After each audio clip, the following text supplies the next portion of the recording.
more, people are becoming concerned about where their food comes from, and that has created the affinity space of urban homesteading, which basically means that you create all the food that you need on your own property in a sustainable way. And it turns out you really don't need that much space to do this, so even if you live in a big city or you live in an apartment complex, you can still participate in this affinity space.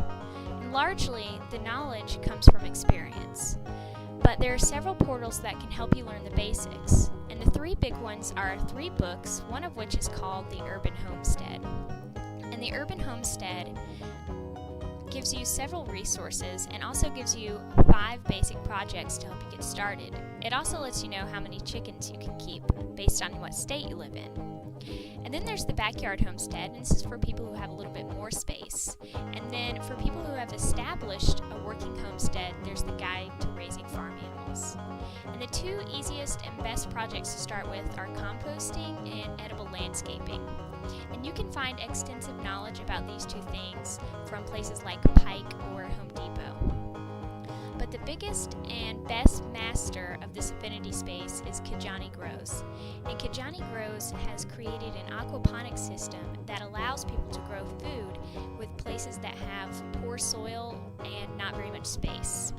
And they do this through a system of using fish waste to feed plants.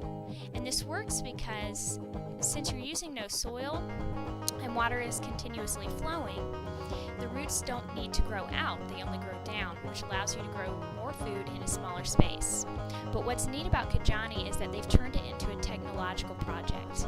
They have hooked up all of their plant systems to Twitter. So whenever something is going wrong with their plant system, Twitter will let them know, and they can go and fix it immediately.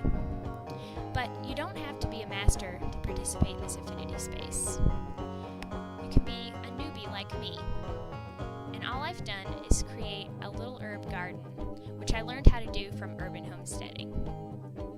Here's my garden.